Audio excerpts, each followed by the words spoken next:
হিসাবে জান্নাতবাসী হবে।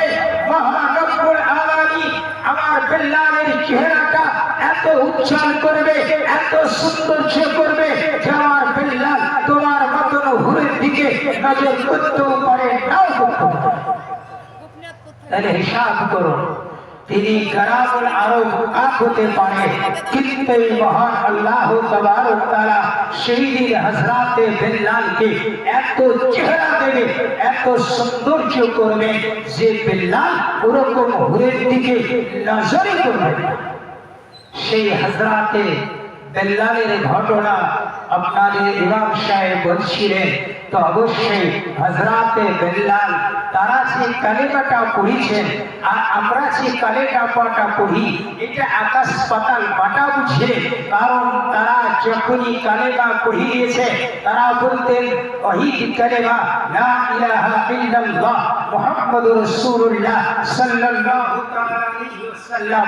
আল্লাহর নবী শানে কালেমা পড়িয়েছেন, তারা বুঝলেন জান চলে গেল কালেমা ছাড়েনি, কিন্তু আমরা কালেমা পড়ি কিন্তু কালেমার মহব্বতটা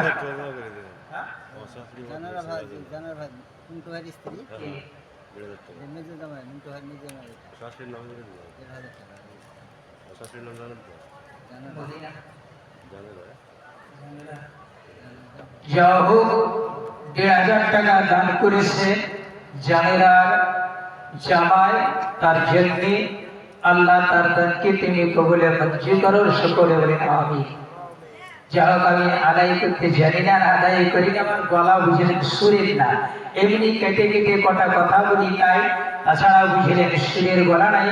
নিশ্চয় আপনাদের সামনে একটু পরই মৌলানা মোহাম্মদ গোলাম মুরসালিন সাহেব তিনি আসছেন, তিনার নাদ গজল সুরের ওয়াজ করবেন, আপনাদের দিল মনকে ভরিয়ে দেবেন। অবশ্যই আপনারা সামান্য একটু অপেক্ষা করুন।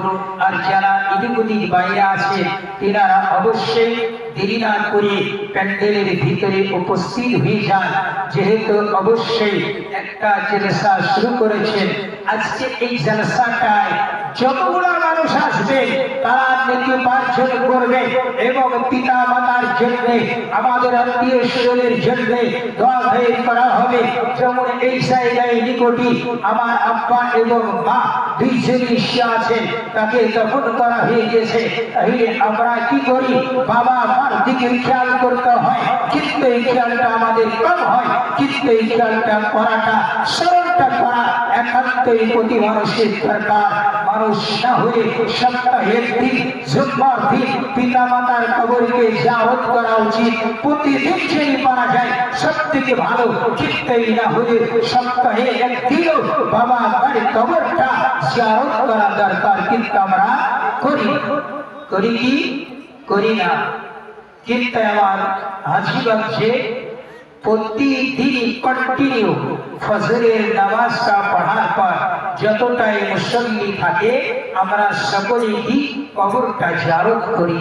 কিন্তু জায়গাটা আমার বাবা নাই, কিন্তু এই কবরের নিকটে গেলে অবশ্যই আমার আব্বা মায়ের কবরটা তো আমার না দেখালে দেখা আছে, স্মরণ হয়ে যায় যে বাবা মা আমার ওই জায়গায় এসে আছে, সেই জায়গায় দাঁড়িয়ে বাবা মার জন্য সকলের জন্য দোয়া করা হয়।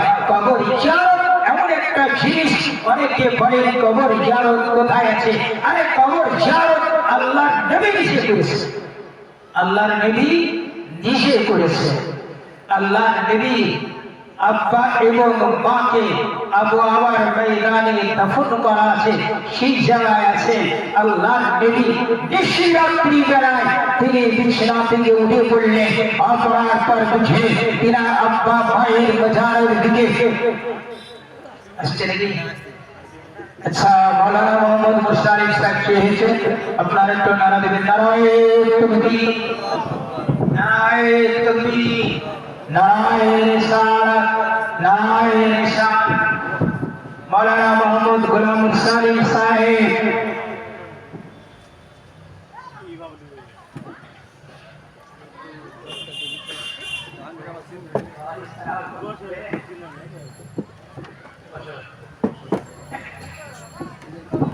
তো যাই হোক, আমি আজ করবো না,